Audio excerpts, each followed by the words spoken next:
मंगलम भगवान वीरो मंगलम गौतमो गणी मंगलम कुंद कुंदार्यो जैन धर्मोस्तु मंगलम सर्वमंगलमांगल्यम सर्वकल्याणकारकं प्रधानं सर्वधर्माणां जैनं जयतु शासनं।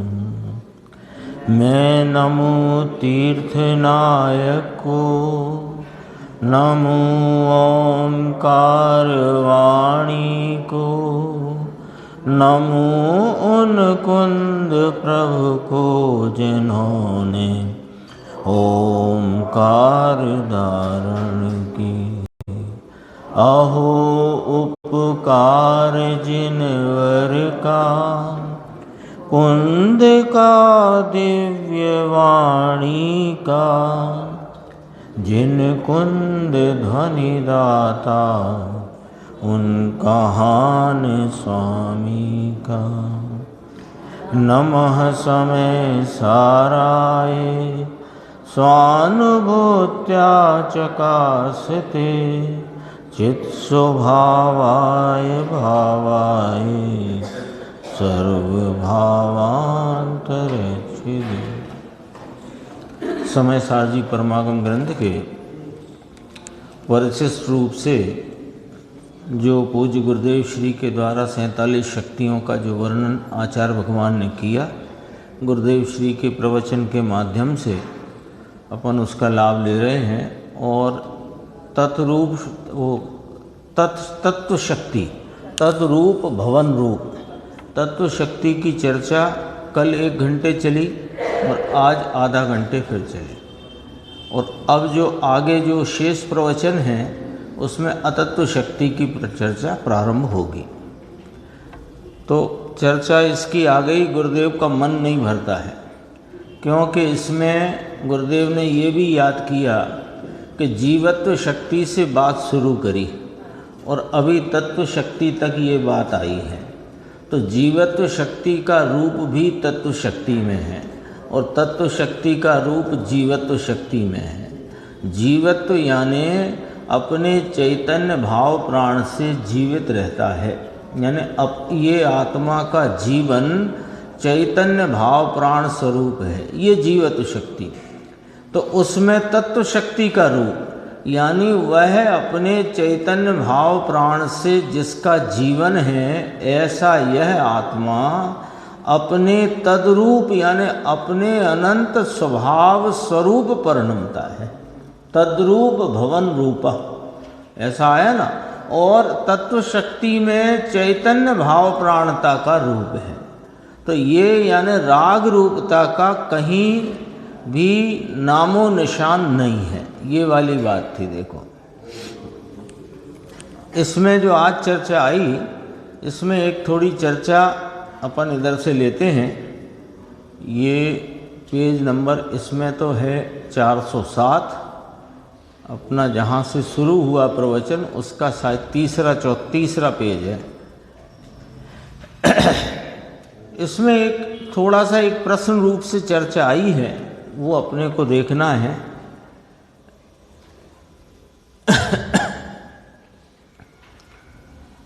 पहले तो ये चर्चा यहाँ से उठी कि तत्व शक्ति के शरण बिना, तत्व शक्ति के शरण बिना यानी तत्व शक्ति स्वरूप आत्मा की शरण के बिना राग और दया दान और व्रत के परिणाम के प्रेम में पड़ा है ना। ये अपनी समझो कहाँ कमजोरी चलती है, कहाँ अपन अटक जाते हैं, कहाँ अपनी गाड़ी रुक रही है, वो चर्चा यहाँ देखना जरा। और उसमें बहुत स्पष्ट है। एक प्रश्न इसमें आया करना कि नहीं करना, वो बात को भी समझना है कि तत्व शक्ति के शरण बिना यानी तत्व शक्ति स्वरूप इस चैतन्य परमात्मा की शरण के बिना राग और दया, दान और व्रत के परिणाम के प्रेम में पड़ा है, तो तूने तेरी चीज को मरण तुल्य कर डाला। यानी बात कर रहे थे अपन कि चैतन्य प्राण से जीवित है, चैतन्य भाव प्राण स्वरूप है, जीवत्व शक्ति स्वरूप है। ऐसे जीवत्व शक्ति, तत्व शक्ति स्वरूप आत्मा को उपादेय आश्रयभूत रखकर उसका आलम्बन न लिया और राग और दया, दान, व्रत आदि के परिणाम के प्रेम में पड़ा है, तो तूने तेरी चीज को मरण तुल्य कर डाला। जीवन कैसे कहा था? चैतन्य भाव प्राण से। चैतन्य भाव प्राण से अपने ज्ञान, आनंद आदि अनंत गुणों की तद्रूप परिणमन से इसका जीवन है। और जीवन यदि राग से माना तो तूने इस चैतन्य स्वरूपी आत्मा को मरण तुल्य कर डाला। यानी कैसे मरण तुल्य कर डाला? कि मैं हूं नहीं ऐसा मान लिया। मैं हूं नहीं ऐसा, क्योंकि हूं तो चैतन्य स्वरूपी, हूं तो आनंद स्वरूपी, हूं तो सुख स्वरूपी, ईश्वरता स्वरूप हूं। और अपने को राग रूप और राग के निमित्त रूप या उनमें लाभ रूप, उनके प्रेम रूप माना, तो अपनी अस्थि का नकार कर दिया, अपनी सत्ता का नकार कर दिया। तो इसमें क्या हुआ कि मैं हूं नहीं ऐसा, तो मानता क्या रहा? मैं तो राग, दया पालने वाला और व्रत करने वाला हूं। बोलो, ऐसा हुआ कि नहीं हुआ? हम तो सुबह उठते हैं भैया, तो सबसे पहले जल्दी उठना और स्नान करके प्रक्षाल पूजन करना और अष्टमी चतुर्दशी को व्रत आदि करना, तो कौन करता है? मैं करता हूं। तो मैं पुजारी, मैं व्रती हो गया ना? क्या हो गया? मरण तुल्य कर दिया। थोड़ा गंभीरता से विचारना है ना, ये ज्ञानियों के वचन हैं। और ये इसकी भी एक चर्चा इसमें ली गुरुदेव ने, वो भी अपन लेंगे। देखो क्या किया इसने? मैं व्रत पालने वाला हूँ, मैं राग पालने वाला हूँ, मैं दया पालने वाला हूँ, मैं इतने जीवों की, मैंने इतने कंबल बांटे, मैंने इतनी भोजन बांटा, इतनी औषधि बांटी, इतने गायों का मैं रखवाला हो गया, और मैं पुजारी हो गया, और मैं व्रती हो गया। अरे तू सब हो गया, लेकिन तू ना रहा। ये सच में बोलने की बात नहीं है चंद्रेश भाई, मुकेश भाई, ये विचार में लेने की बात है। ये तो सच्चाई ये है कि वो ज्ञानी जन हमें कहाँ फंसे हुए हैं ये देखकर ये सुना देते हैं, कह देते हैं, बता देते हैं। सच में तो ये सुनना पड़े ऐसी कोई अच्छी बात नहीं है, लेकिन आई है सामने और हमारी उसमें भूल है, तो विचार करना।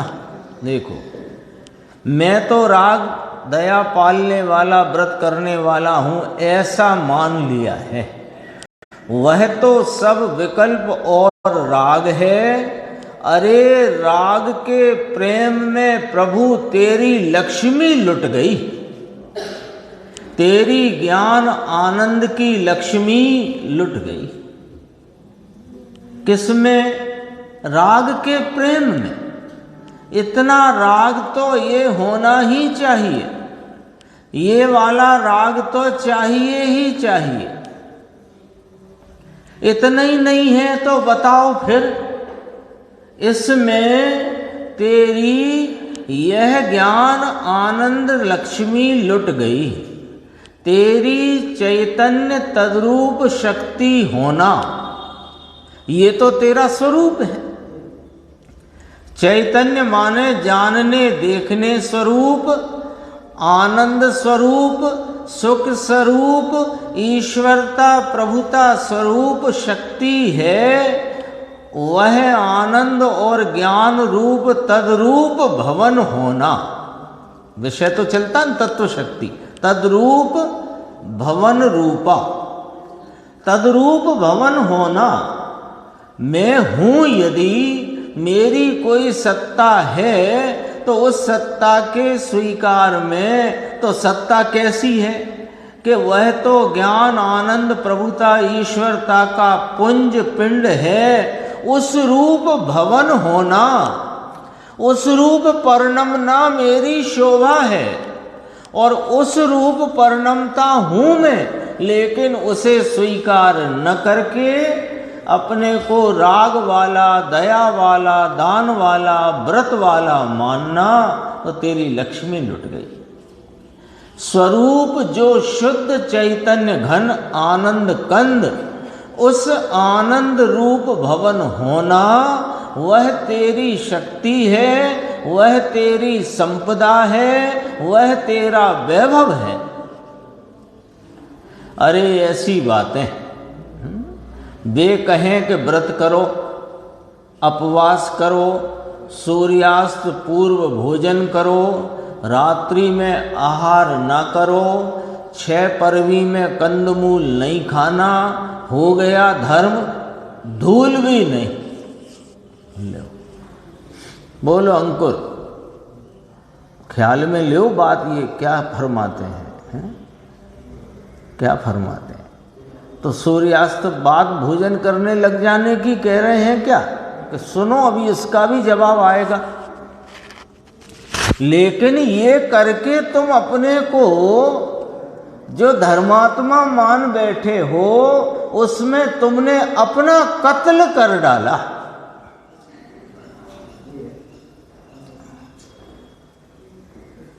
हम तो 2 घड़ी पहले, सूर्य छिपने के 2 घड़ी पहले आहार पानी लेते हैं, इसके बाद लेते नहीं। कंदमूल तो हमने जीवन में कभी देखा ही नहीं। अच्छा, तो फिर क्या हुआ कि देखो हम धर्मात्मा हैं और मैं धर्मात्मा हूँ, मैं धर्म, मेरी परिणति धर्म रूप है।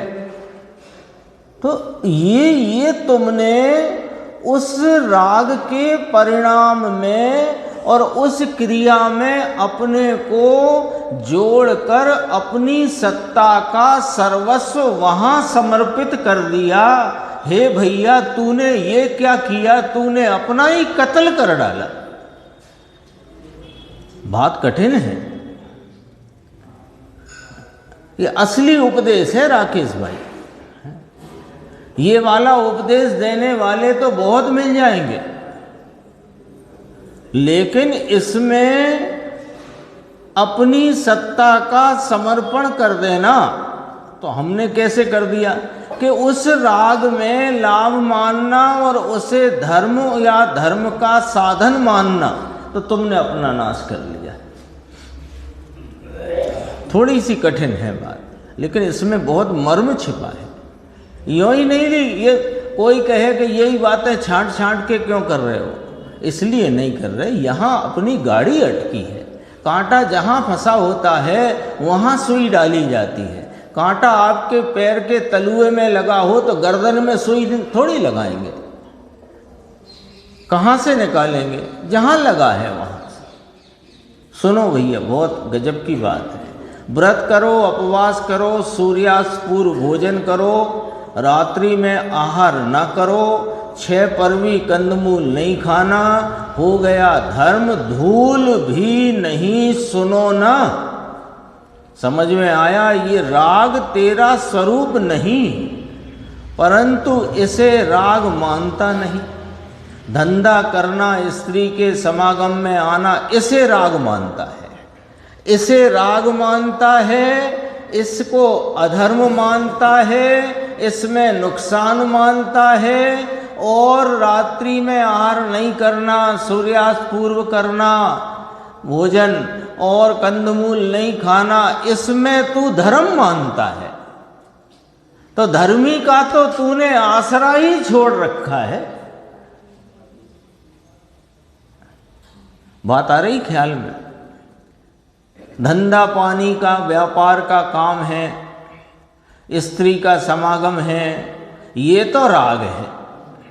लेकिन ये जो ऊपर कहे व्रत, उपवास, अपवास, सूर्यास्त पूर्व भोजन, रात्रि में आहार नहीं करना, कंदमूल नहीं खाना, इसे धर्म मानता है, इसे राग में गिनता ही नहीं भूल कर,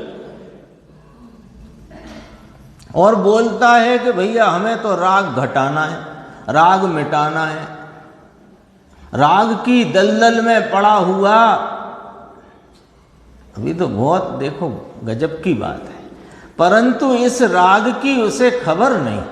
समझ में आया? व्रत करना और उपवास करना और भक्ति करना, वह सब राग भाव है। हे भाई, तुझे खबर नहीं, प्रभु तेरे स्वरूप में ये वस्तु नहीं। तब प्रश्न आया, देखो ये चर्चा तो आ गई। अब प्रश्न, मुमुक्षु ने पूछा कि साहेब ये करना कि नहीं करना, आप तो ये बता दो।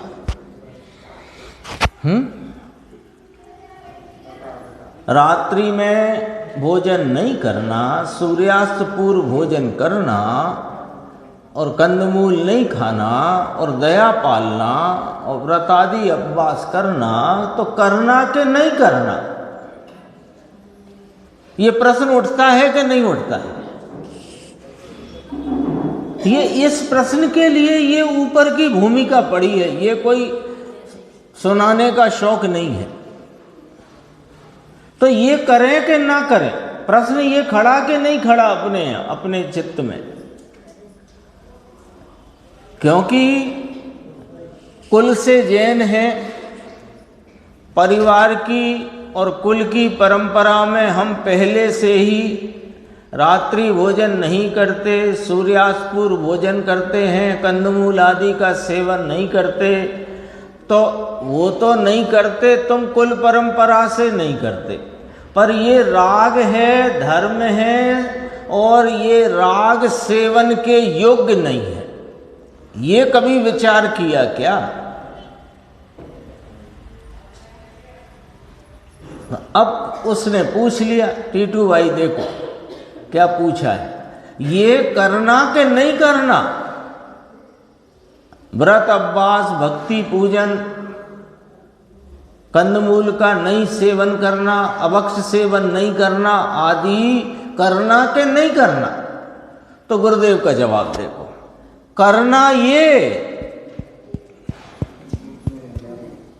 अपना चैतन्य स्वरूप निहारो, अपने चैतन्य प्राण से जीवन जिसका है, ऐसे जीवत्व शक्ति स्वरूप, ज्ञान आनंद स्वरूप, अपनी चैतन्य संपदा के भंडार स्वरूप इस आत्मा को निर्णय पूर्वक उसका लक्ष्य करके, उसके संचेतन पूर्वक उसकी प्रतीति करो। करना तो ये है। तुमने वो पूछा ही काहे को कि करना के नहीं करना? क्या करना है? कि करना यह है, अब सुनो, बीच में वह आ जाए। अब ये बीच शब्द जो गुरुदेव ने फरमाया, ये समझना है। तो जो कुल परंपरा से चल रहा है, वो चल रहा है कुल परंपरा से। कोई कहे कि यहां तो अब रात्रि भोजन की छूट दे दी गई है, कि नहीं नहीं, जैसे कुल की परंपरा है उस प्रकार का जीवन तो हरेक कुल वाले का है। वो जो गुरुद्वारे में जाते हैं वे भी सिर पे नंगे सिर नहीं जाते, और उसकी उनकी भी अपनी व्यवस्थाएं हैं, उसका वे अनुपालन करते हैं। हम अपने कुल परंपराओं का अनुपालन करते हैं, पर इससे धर्म या धर्म का साधन है, ये बात निर्णय में से निकाल फेंको। इससे कुछ हम, हाँ, ये जैसे अब अपन दो भाई बगल बगल में बैठे, एक बेंच पे दो भाई बैठे, तो हम तो भैया नहीं और तुम हाँ, अरे ये क्या है, ऐसा होता है ना, हम तो नहीं और तुम, हमको तो अच्छा, अरे ये क्या है, ये राग है। जैसे खाने कमाने का राग है, ऐसा ही ये राग है। तो फिर ये जो अभी अज्ञान अवस्था में, मिथ्यात अवस्था में, भ्रांति की अवस्था में ये जो कुछ भी चल रहा है, उसको कुल परंपरा के खाते में डाल दो। अभी तो धर्म और धर्म की शुरुआत का यहाँ कोई सिलसिला नहीं है। जब इस आत्म तत्व का यथार्थ निर्णय करके इसके प्रति उपयोग के ढल जाने से, इसको लक्षित कर लेने से, जो उपयोग परिणति में इसके आनंद आदि भावों का संचेतन हुआ होने पर उसमें आपरूपता की प्रतीति का उत्पन्न होना, यहाँ से करने का कार्य किया, करने योग्य किया। मनुष्य भव में जो करना था, करना चाहिए, तो चाहिए वाला कार्य अब हुआ, और जो पहले चलता था वो चाहिए नहीं था, वो तो कुल परंपरा थी। थोड़ी कठिन है बात, कठिन इसलिए है कि चोट लगती है, चोट लगती है, और चोट लगेगी तभी बात समझ में आएगी। तो बीज कहा, बीज माने क्या, कि जिसने अपने स्वरूप को निर्णय में लेकर उसकी दृष्टि लक्ष्य पूर्वक प्रतीति करी है और अभी पूर्णता नहीं हुई है, तब उसको बीज कहते हैं। आप आए हमारे घर, हमने कहा बीच में पानी तो पी लो, तो आपने कहा बीच काहे का, आपने कोई जलपान या भोजन प्रारंभ किया हो, फिर आप बीच में पानी पीने की कहो तो हमें बात समझ में आती है। अभी तो हम आके बैठे और बोले बीच में पानी पी लो, अब बीच है कहाँ, बीच कब कहलाएगा? जब भोजन जलपान शुरू कर दिया हो तब कोई कहे कि बीच में पानी भी पी लो, तो वो बीच वाली बात समझ में आती है। तो बीच माने स्वरूप की प्रतीति होने के उपरांत जब तक अपूर्णता अल्पता है तब तक उसको बीच कहा। उस बीच में वह आ जाए, वह माने क्या, अब ऊपर आ जाओ। व्रत, अपवास, सूर्यास्त पूर्व भोजन, रात्रि में आहार न करना, 6 पर भी कंदमूल नहीं खाना आदि इत्यादि, भक्ति पूजा सब वो आ जाता है, परंतु हे बुद्धि से आ जाए। समझ में आया? हे बुद्धि से आ जाए। ये ज्ञानी की बात रखी ऊपर बीच में, बीच माने ज्ञानी। तो ज्ञानी को, स्वरूप दृष्टिवंत को यह परिणाम हे बुद्धि से आते हैं, लेकिन उसकी उपादेय बुद्धि करने से आत्मा हे हो जाता है। ज्ञानी, यदि ज्ञानी भी उसमें उपादेयता कर बैठे तो अज्ञान अवस्था को प्राप्त होगा। और जिन्होंने अभी अपने ज्ञान स्वभावी आत्मा को देखा ही नहीं, वे यदि उसकी उपादेय बुद्धि करते हैं तो आत्मा हे हो जाता है। क्या कहा? यह शुभ क्रिया, जो शुभ राग है, उसे उपादेय मानने से, आदरणीय मानने से भगवान चिदानंद रूप का अनादर हो जाता है, हेय हो जाता है। जो राग हेय है उसे उपादेय मानने से पूरा चिद रूप तदरूप भगवान आत्मा उसका तेरी दृष्टि में अभाव हो जाता है। समझ में आया? सुबह आया था ना, मरण को प्राप्त होता है। टीका अमृतचंद्र आचार्य की और राजमल जी की कलश टीका चलती होगी, उसमें ये बात आई थी। एक थोड़ा सा विषय और अपन देखते हैं। देखो ये आगे मेरे पास तो ये पेज नंबर आ गया 410, वहाँ देखना आप। ये जो बात थी ना 2 अरब 40 करोड़ वाले की, कि भाई साहब कहते थे दुख था है, इतने में तो डॉक्टर आए, फू गया 84 में रखने। उसके बाद तदरूप तदरूप चैतन्य प्रकाश का नूर चमत्कारी चैतन्य। कौन है अंकुर? ये मैं हूं चैतन्य प्रकाश का नूर, चमत्कारी चैतन्य, जिसकी एक समय की पर्याय में 3 काल 3 लोक ज्ञात हों। ऐसी पर्याय का पिंड, यानी ऐसी पर्याय जिसमें से उत्पन्न हो, ऐसा मेरा ज्ञान स्वभाव, और ऐसे ज्ञान स्वभाव स्वरूप में चमत्कारी वस्तु, ये उसका रूप है। तद्रूप कहा ना, तद्रूप, उस रूप, ये चैतन्य चमत्कार, ऐसा चैतन्य चमत्कारी वस्तु का एक समय में सारे विश्व के 3 काल 3 लोक को युगपत् प्रत्यक्ष जाने, ऐसे स्वभाव स्वरूप मेरा रूप है। और आनंद, अतीन्द्रिय सुख और आनंद उसका माने मेरा रूप है। और अतीन्द्रिय शांति और चारित्र, अर्थात चारित्र की अतीन्द्रिय वीतरागता, यह उसका रूप है। फिर संबोधन किया धन्नालाल जी को, प्रभु तेरा तद्रूप भवन। इतने शब्द में तो कितना भर दिया, तद्रूप भवन। 1.5 घंटा हो गया इसको, तद्रूप भवन को। दिगंबर संतों की वाणी राम बाण वाणी है। रामबाण किसे कहते हैं? लोक में कहावत में चलता है रामबाण किसे कहते हैं? जो कभी चूके नहीं, अचूक, अमोघ।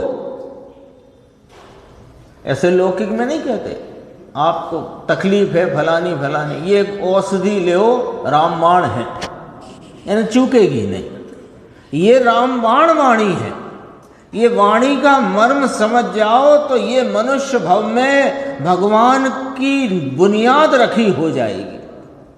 सिद्धत्व का यहां पर क्या कहते हैं, शिलान्यास हो जाएगा। मर्म तो समझो। सारा चिंतन, सारा उद्यम, सारी रुचि यदि राग के भावों को समझने में लगा दी है तो ये मनुष्य भव निरर्थक जाएगा। सच्चाई ये है ना। इसको मनुष्य व्यवहार कहा। 94 गाथा प्रवचन सार। ये जो है ना, ये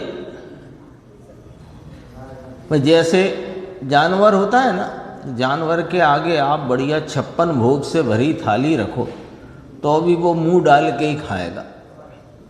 और मनुष्य है, उसको उसमें से जो अमुक अमुक वस्तु को अमुक अमुक वस्तु के साथ खाएगा। तो ये मनुष्य व्यवहार पकड़ना था, बस इतनी सी बात। तो मनुष्य व्यवहार में और त्रेंच व्यवहार में फर्क है।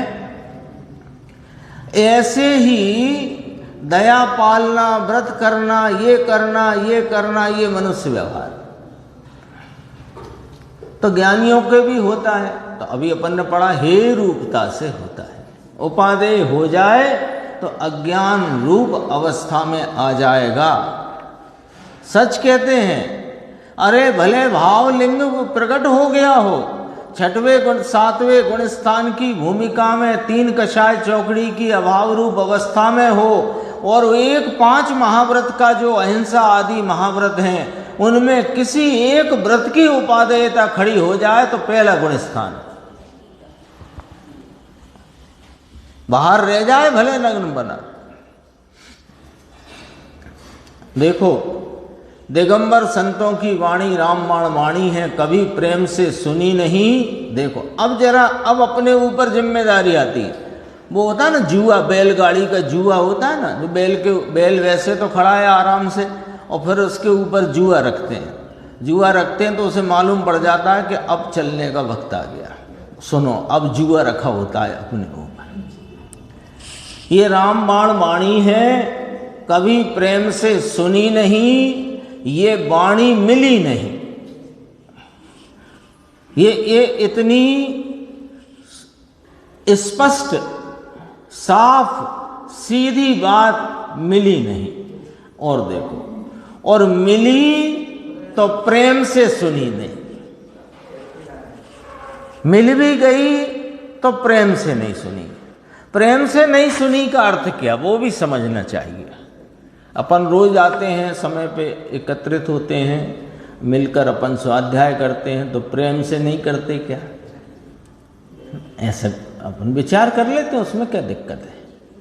प्रेम से नहीं सुनी का अर्थ सुन लो जरा।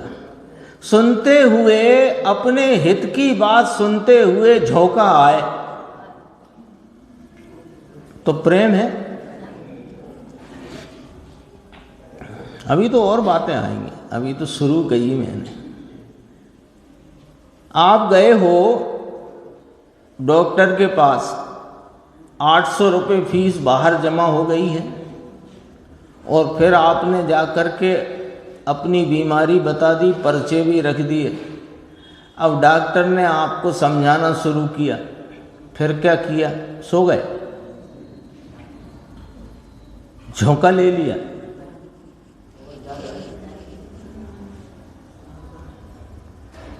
अरे कितनी भी तबीयत में ढीलापन हो तो भी कम से कम उस समय तो वह बेड पे पड़ा हो, बेड पे, और डॉक्टर विजिट पे आज 24 घंटे में एक बार 3 मिनट के लिए, ऐसा ही होता है ना, वो 3 मिनट पूरी दम लगा के सुनता है। तो ये वाणी मिली तो प्रेम से नहीं सुनी। सच कहते हैं, ये जो बात अपने को मिल रही है ना, ये पूरे जगत में किसी को नहीं मिलती। मतलब बहुत ही विरले और भाग्यशाली हैं, उन्हें ही मिलती है ये वाली बात। ये गुरुदेव श्री की वाणी, जिसमें सारा जैन शासन का अद्भुत और अनुपम रहस्य ऐसा उजागर हो गया है, ये वाणी हर किसी को मिलती नहीं। सच कहते हैं, नींद आए तो चोटियां ले लो अपने को, पर जगाए रखो। दूसरी बात प्रेम से नहीं सुनी की व्याख्या अपन विचार करते।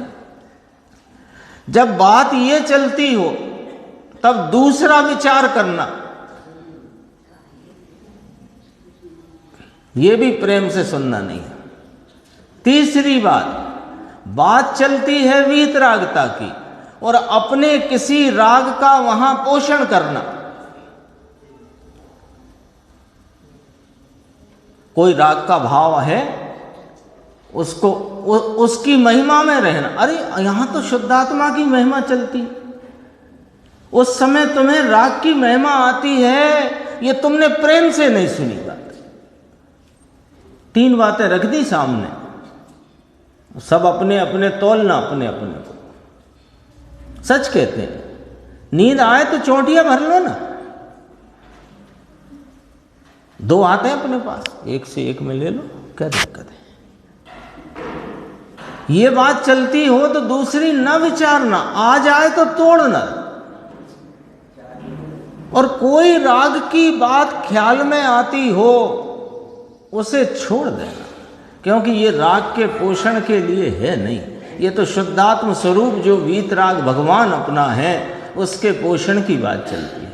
बातें कुछ कड़क हो जाती हैं तो क्षमा मांग लेते हैं, आज भी मांग लेते हैं, रोज मांग लेंगे, कोई दिक्कत नहीं है। देखो मिली तो प्रेम से सुनी नहीं। अब एक और पॉइंट, ऐसा कहे ये तो सूक्ष्म बात है, ये तो बात सूक्ष्म चल रही है, इतनी सूक्ष्म की हमें क्या जरूरत। सूक्ष्म है और ऐसी है और वैसी है, ऐसा करके निकाल डाली भैया, बहुत भाग्य से मिली है। निर्देश भाई रोज कहते हैं, आज फिर कहते हैं कि उदाहरण के लिए अब मेरू पर्वत ही दिखता है कि मेरू के प्रमाण में पुण्य उदय में आया है, तब ये बात मिली है। वो जो अंबानी अडानी और अनेक लोग जो दिखाई देते हैं, उनका पुण्य तो हमारे पुण्य के सामने मुट्ठी भर नहीं है, क्योंकि ये बात कहाँ मिलती है उन्हें। और जो उनके पास इकट्ठा हुआ है, कोई पूर्व का पुण्य का उदय है, वो भी कोई बहुत बड़ा पुण्य नहीं है, बहुत विशाल पुण्य तो हमारे उदय में आया है। अब तो मौका चूकने जैसा नहीं है। अपन चलते हैं अपने ज्ञान गोष्ठी वाले प्रकरण में, जिसमें मोक्ष मार्ग का अपना विषय 8वें नंबर का चैप्टर 129 पेज 341 नंबर का प्रश्न है। देखो इसमें भी बहुत गंभीर बात है। क्या द्रव्य लिंग मोक्ष का कारण नहीं है? प्रश्न आया है। क्या द्रव्य लिंग मोक्ष का कारण नहीं है? तो अंकुर भाई तो कह देंगे कि नहीं है। कहोगे कि नहीं कहोगे? द्रव्यलिंग मोक्ष का कारण है कि नहीं? नहीं, बिल्कुल नहीं है। ठीक है, लेकिन द्रव्यलिंग क्या क्या है वो तो समझ लो भाई। द्रव्यलिंग मोक्ष का कारण नहीं है, ये बात तो अपने ख्याल में है, ऐसी कोई नई बात नहीं है। लेकिन द्रव्यलिंग क्या क्या है देखो। क्या द्रव्यलिंग मोक्ष का कारण नहीं है? उत्तर, शास्त्र ज्ञान द्रव्यलिंग है। द्रव्यलिंग मोक्ष का कारण है नहीं, ये बात तो अपने को ख्याल में है। द्रव्यलिंग क्या है? शास्त्र ज्ञान द्रव्यलिंग है। बोलो।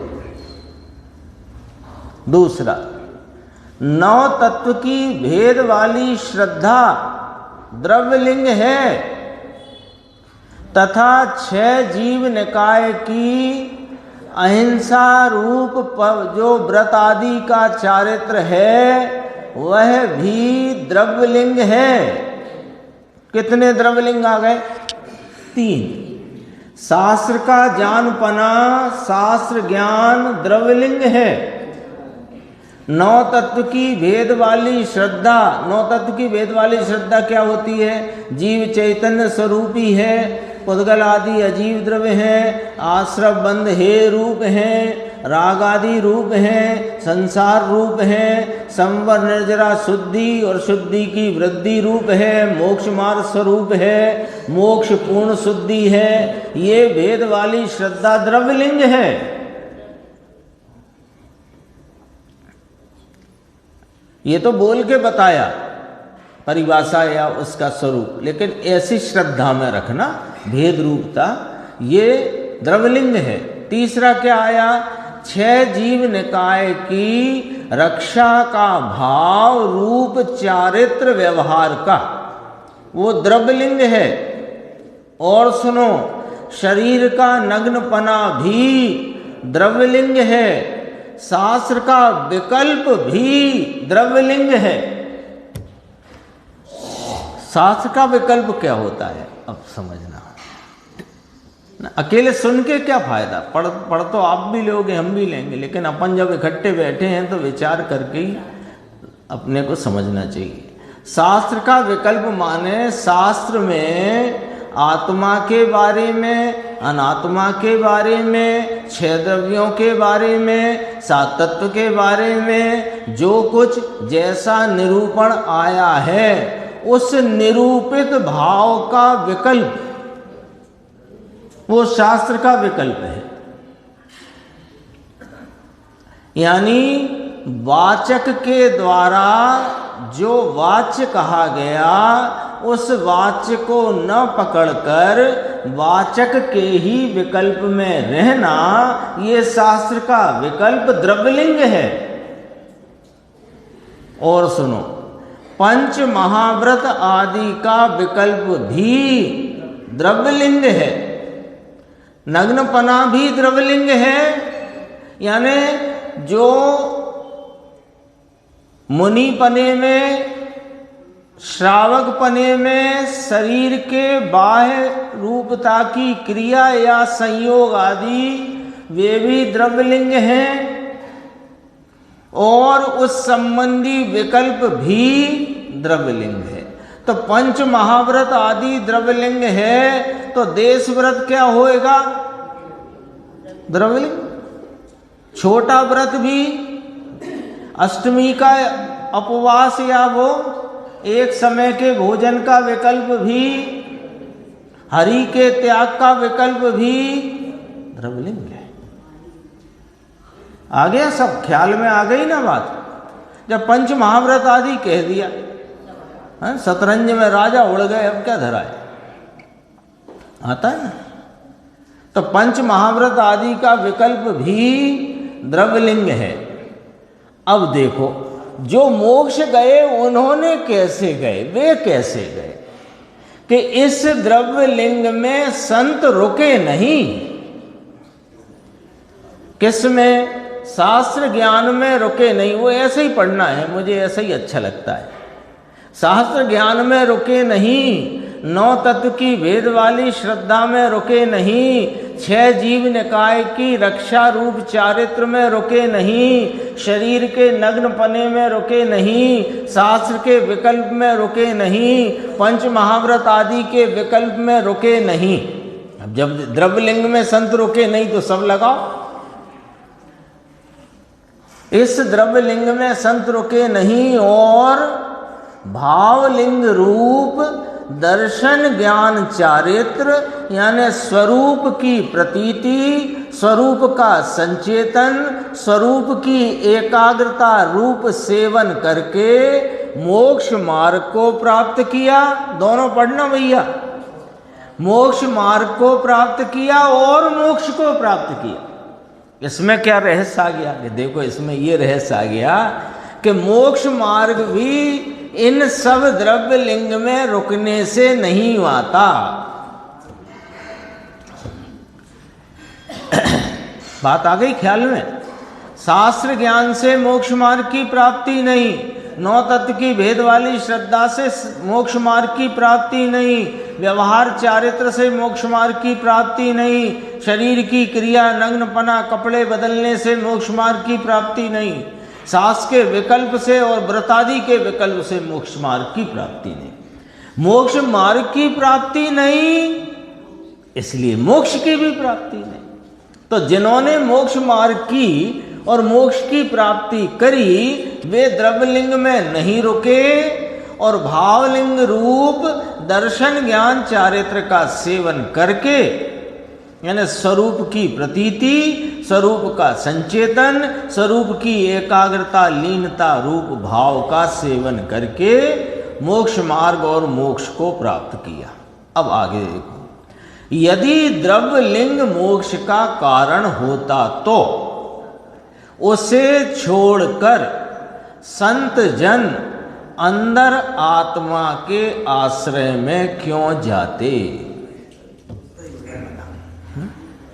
फिर तो छठवें गुण स्थान, हालांकि वो भी बिना स्वरूप की प्राप्ति के होता ही नहीं, पर बस अपन थोड़ा मुनिराज की स्थिति को विचार करके बात करते हैं कि छठवें गुण स्थान में जो व्रतादि के विकल्प हैं, यदि वे द्रव्यलिंग कहे ना, वे यदि मोक्ष के कारण रूप होते, उनसे मोक्ष मार्ग चलता होता, तो फिर संत जन उसे क्यों छोड़ते?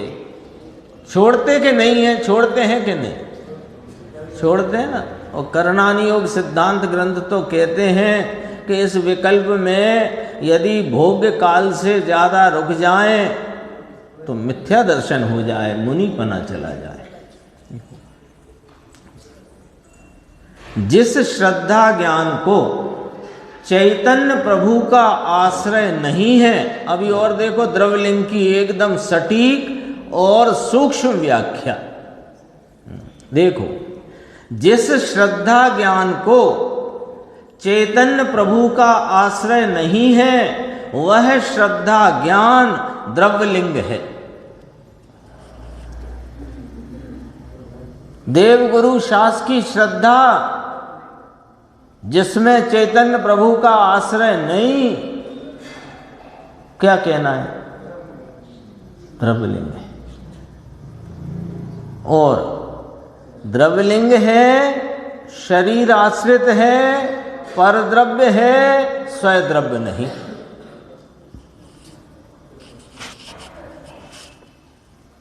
देखो खतौनी तो ऐसे ही होती है ना। अपन तो सब व्यापारी लोग हैं अधिकांशतया।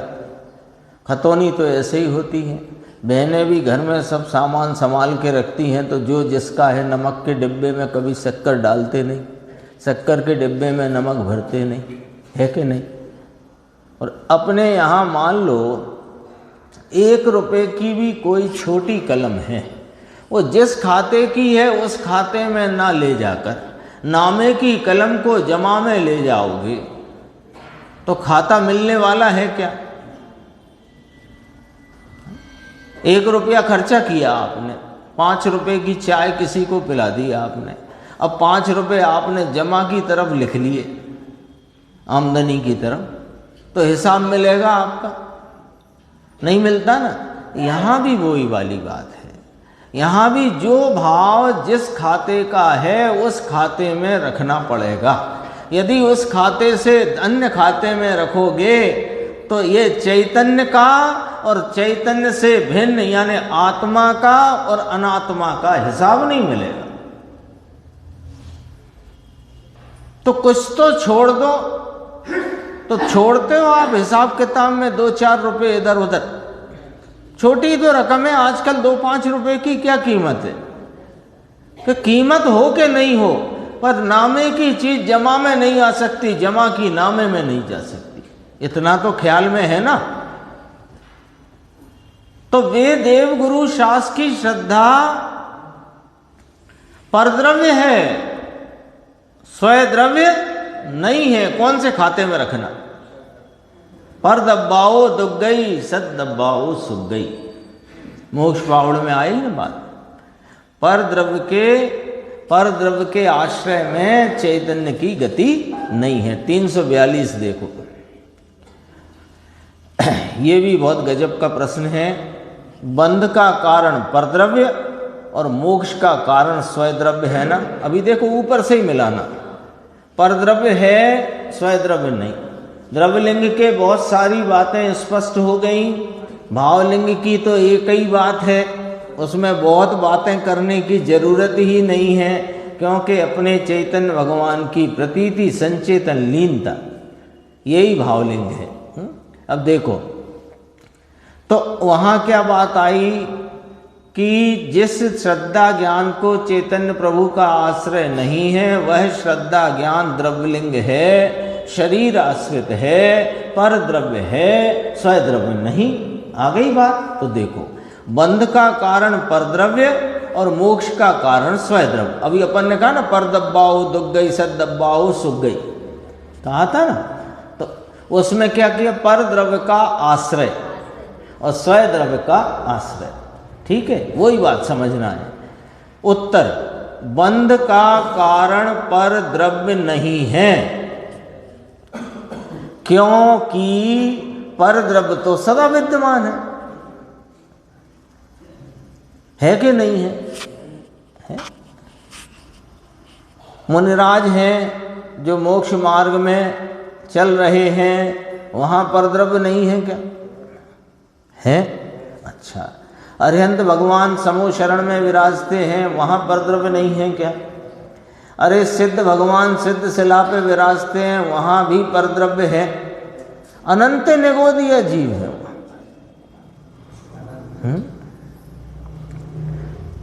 बंध का कारण परद्रव्य नहीं है, क्योंकि परद्रव्य तो सदा विद्यमान है। यदि वह बंध का कारण हो तो निर्बंध दशा कभी प्राप्त नहीं हो सकती, है ना। मुनिराज ने स्त्री पुत्र घर कुटुंब आदि छोड़कर ही मुनि दशा अंगीकार की ना, तो वो मुनि दशा में प्रवर्तते हैं। तो यदि वे बंध के कारण मुनि दशा में प्रवर्तते हैं, इन सबको छोड़ा है, पर जंगल में पेड़ पौधे और भी तो सब चीज़ें हैं कि नहीं, तो यदि वे बंध के कारण हो तो निर्बंध दशा कभी प्राप्त नहीं हो सकती।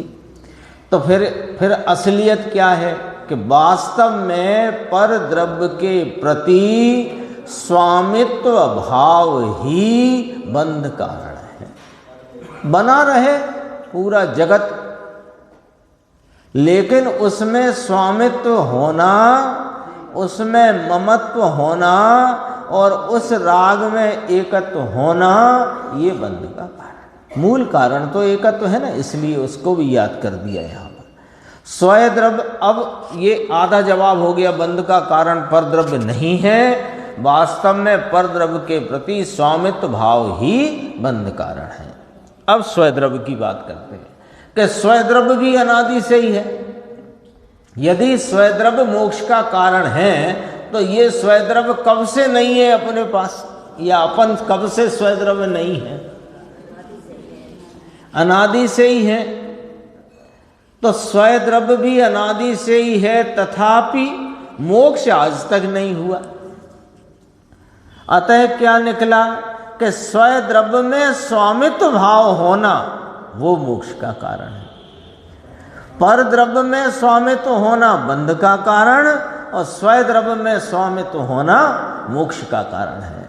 स्वय द्रव्य में स्वामित्व हो जाने पर यद्यपि पर द्रव्य विद्यमान है, तथापि वह बंध का कारण है नहीं, उससे बंध नहीं होता। अतः सिद्ध हुआ कि स्वय द्रव्य में स्वामित्व मोक्ष का और पर द्रव्य में स्वामित्व बंध का कारण है। एक प्रश्न और लेते हैं, 343। मोक्ष का कारण परम पारणामिक भाव है या कि छायक भाव है? ये पूछे। मोक्ष का कारण परम पारणामिक भाव है या कि छायक भाव है? क्योंकि ये प्रश्न कहाँ से आया कि परम पारणामिक भाव माने अपना कारण तत्व, कारण परमात्मा, अनादि अनंत ध्रुव स्वरूप आत्मा, और छायक भाव माने केवल ज्ञान, केवल दर्शन आदि भाव। तो अरिहंत होते हैं तभी तो सिद्ध होते हैं, है कि नहीं मुकेश भाई? अरिहंत हुए वे ही तो सिद्ध हुए। तो अरिहंत अवस्था छायक भाव है ना, तो छायक भाव को मोक्ष का कारण माने कि पारणामिक भाव को मोक्ष का कारण माने? प्रश्न की अंदर जो बात है वो पकड़ना है। छायक भाव ही क्यों कहा, और दूसरे 3 भाव और छूट गए, उनको क्यों यहां प्रश्न में नहीं डाला? छायक भाव क्यों कि ये तो सर्वविदित है कि अरिहंत अवस्था उपरांत ही सिद्ध अवस्था होती है। तो अरिहंत अवस्था माने छायक भाव, तो छायक भाव पूर्वक ही सिद्धत हुआ। तो यद्यपि सिद्ध भी छायक भाव है, लेकिन अरिहंत अवस्था में ही छायक भाव प्रकट हो जाता है। और हम तो मोक्ष की बात पूछ रहे हैं, तो मोक्ष का कारण परम पारणामिक भाव है या कि छायक भाव है? तो उत्तर गुरुदेव ने बहुत सीधा सिंपल एकदम सटीक कहा, वास्तव में तो परम पारणामिक भाव ही मोक्ष का कारण है, किंतु पर्याय से कथन करना हो तो छायक उपसम क्षय उपसम को भी मोक्ष का कारण कहा जाता है। शेष चर्चा आगे की स्वाध्याय।